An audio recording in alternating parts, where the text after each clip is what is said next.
এখন হোস্টেল যাবো, ঠিক আছে। এখন বাড়িতে থাকলাম, আমি কামাই গেলাম স্কুল টিউশন, বাইরে এসে প্রচুর এনজয় করলাম। শরীরটা খারাপ ছিল, এখন শরীরটা ভালো আছে। মোটামুটি ভালো আছে। ভালো আছে, ঠিক আছে।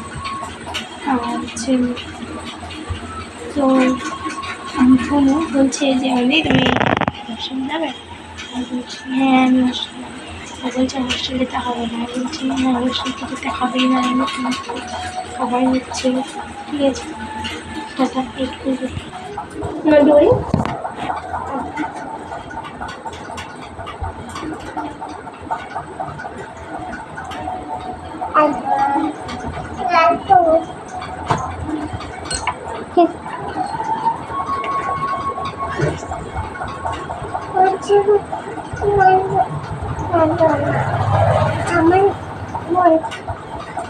আমার বোন তো আমার বোন মতিন ও টিচার ও আমার